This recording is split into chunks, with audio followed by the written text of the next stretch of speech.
was in my head. Okay, it is 6:59 and 30 seconds. I'll call the meeting to order of Board of Adjustment meeting on December 18th, is it? Yes. Okay, great. Wednesday. First order of business is if we're able to approve the minutes of the December 4th meeting. Have people looked at them and are willing to vote yes or no? I looked at it, it was okay to me. Okay. Any comments on changing the minutes? Okay, could I have a motion to approve the minutes? So moved. Second. All in favor? Great. I will now then open the public hearing that we're going to have on the application of Brian Post for equitable waiver. The abutters have been noticed, and all three actually returned the cards. And there was also a notice in the Conway Sun. So I'll open the hearing. I'll just make the comment that remind everybody, equitable waiver, we can grant that basically by finding that there was a lack of discovery beforehand.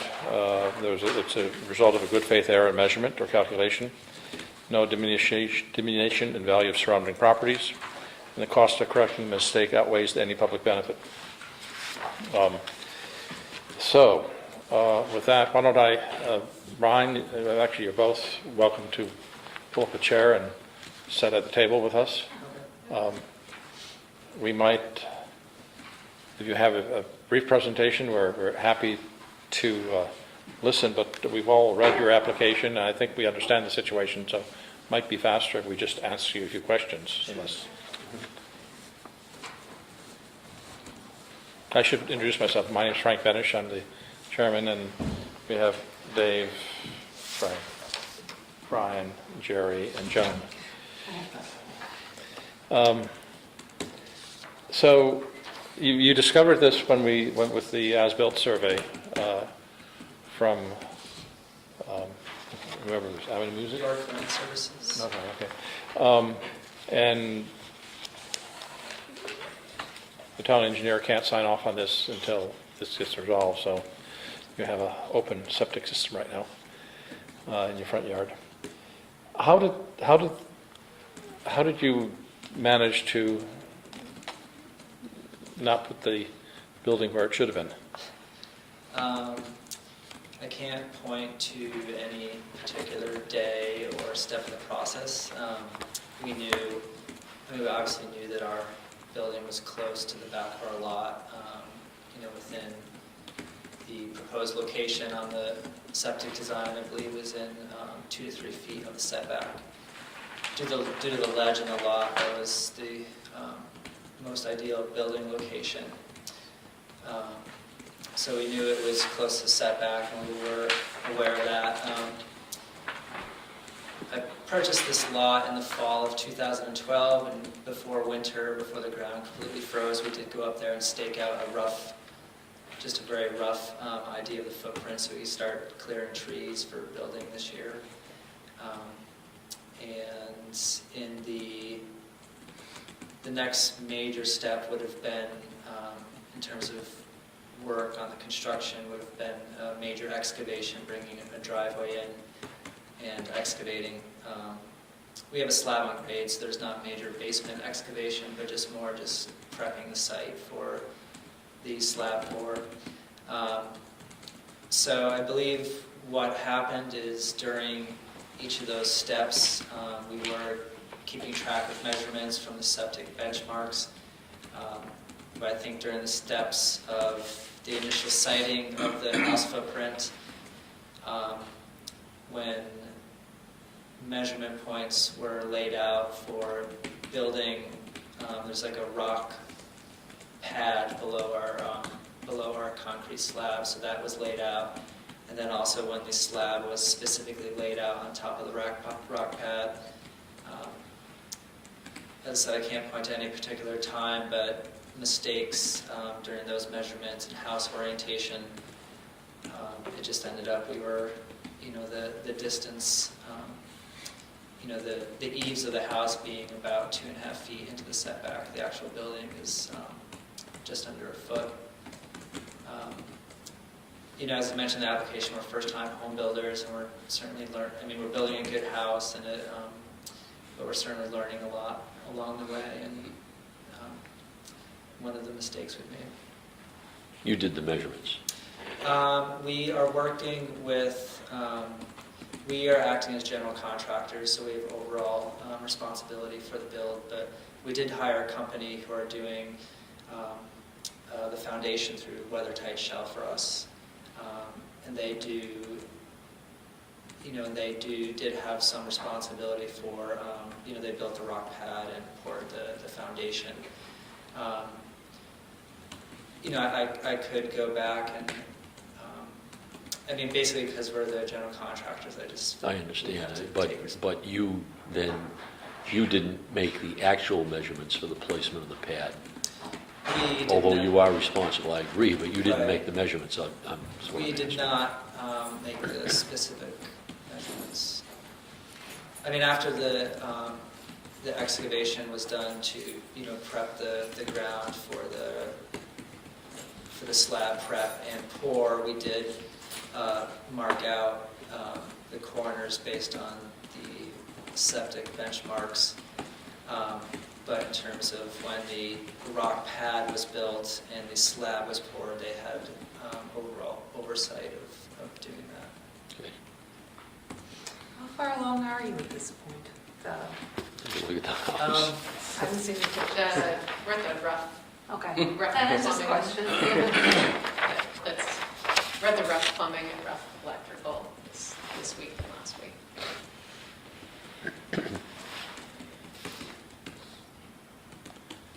Anybody have any other questions?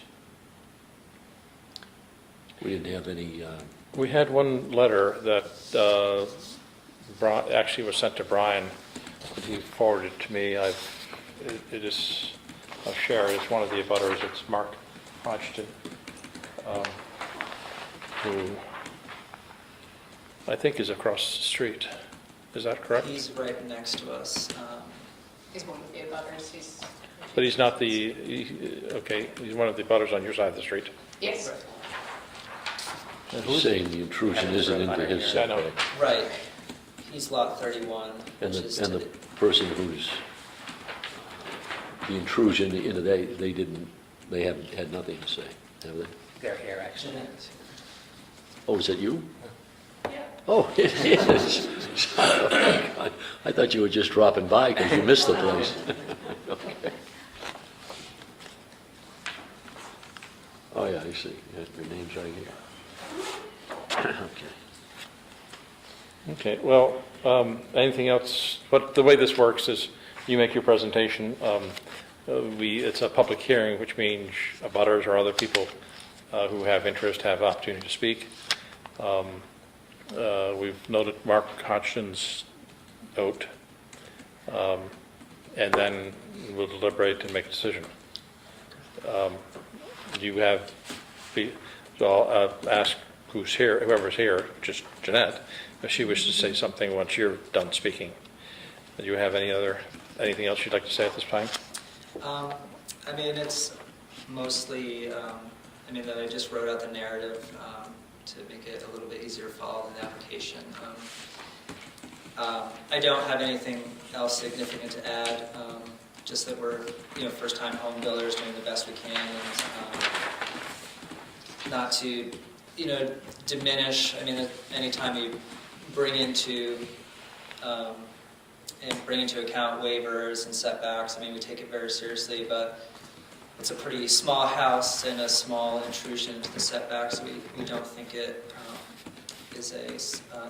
we don't think it affects the neighborhood or the abutters to a significant degree. Okay. Is there anybody else in the audience who wishes to speak? Yeah. Go ahead, Jeanette. Why don't you two step back then? Okay. Thank you. Well, why don't they stay there and I'll come Okay.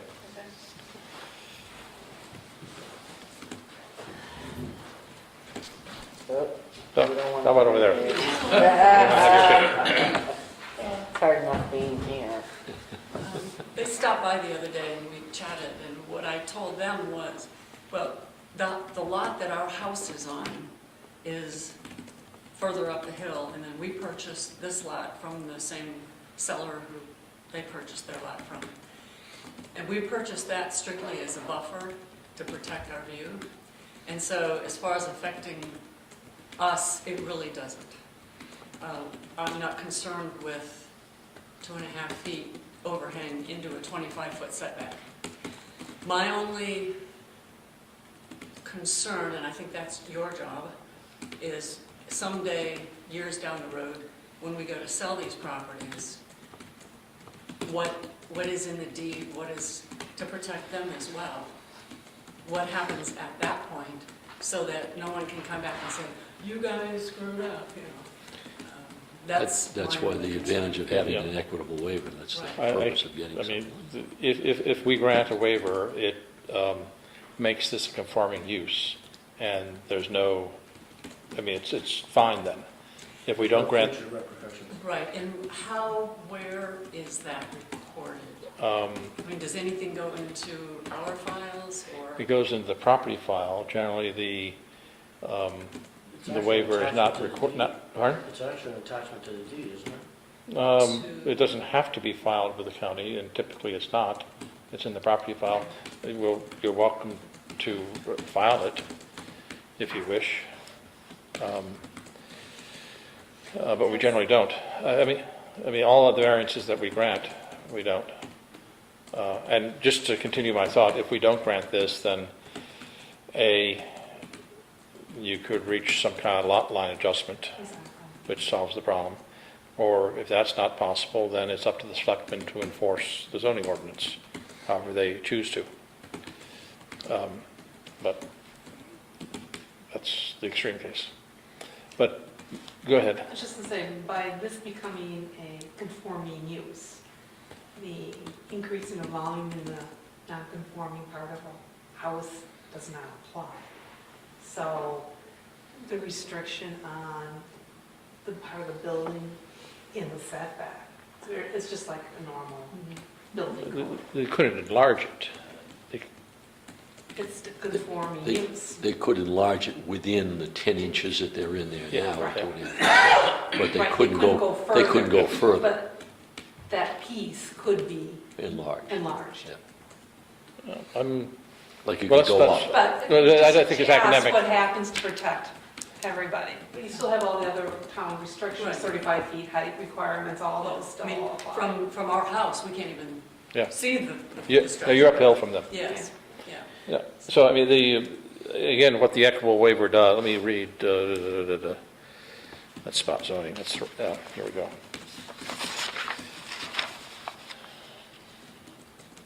Yeah, it's not a variance. No. No, it's not. Once the waiver is granted, the property is not considered to be a non-conforming use, and the waiver does not exempt future use construction, reconstruction, or additions on the property from full compliance with the ordinance. But they'd still have to comply with everything else. Right. This is just, we're saying, we're giving them a exemption, I guess, from this violation. The alternative, besides the lot line adjustment, would be the selectmen to tell them to move the house.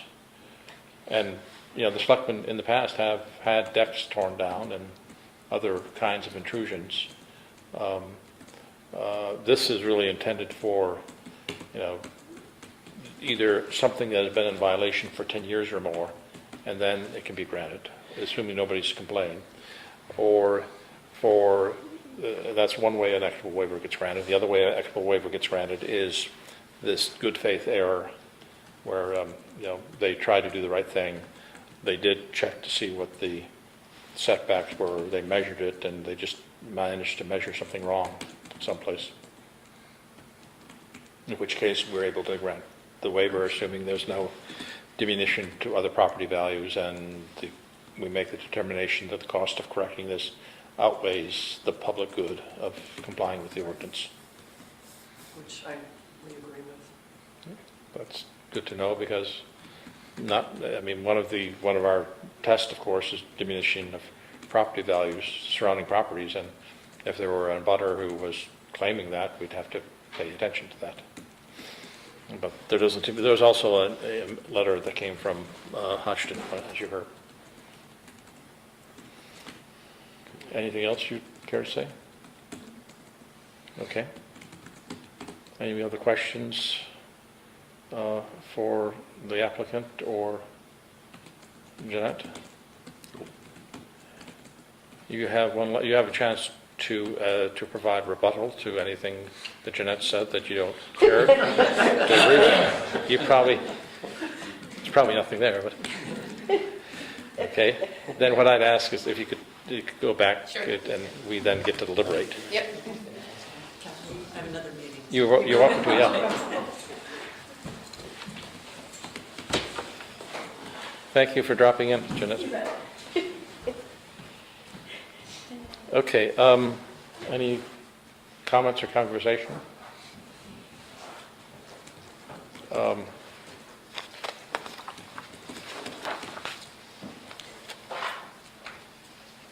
Why don't I repeat the test? It's that we have to find that the violation was not noticed or discovered by any owner, former owner, or agent until after the structure in violation had been substantially completed. I think it meets that requirement. I Yeah. guess that's required. Everybody agree with that? Yeah, the building's corrected. Why don't we have a vote? All in favor of saying it complies with that? That was a 5-0 vote.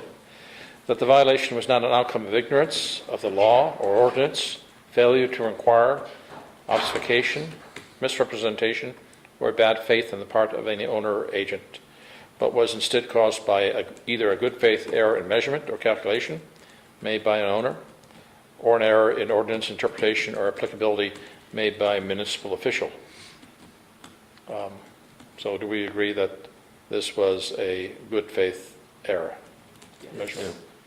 All in I favor? think the fact that his own agent came forth with it shows that. Okay. Yep. All in favor? All right. That the physical or dimensional violation does not constitute a public or private nuisance, nor diminish the value of other properties in the area, nor interfere with or adversely affect any present or permissible future uses of the property. These are big lots, I think it passes. Okay, all in favor of that? Yep. Yep. Okay, and that due to the degree of past construction or investment made in ignorance of the facts constituting the violation, the cost of correction so far outweighs any public benefit to be gained that it would be inequitable to require the violation to be corrected. All in favor of saying that's the truth? Aye. Okay, then I entertain a motion to grant the equitable waiver. So moved. Second? I second. Okay, all in favor? All right. Aye. Okay, the waiver's been granted. I'll close the public hearing. And is there any other business that we have to talk about? Oh, We are by bylaws required to have a January meeting, in which case, at which time we have an opportunity to review the bylaws, as well as elect your next chairman, and other officers, vice chairman, and so forth. So there will be a January meeting. I'm not, other than that, I'm not aware of any pending applications or variances coming our way. So I think hopefully we'll be entering a quiet period. I thank everybody for coming this, right before Christmas week. It was nice to get this out of the way. It also allows them to get the reason they want to do it, because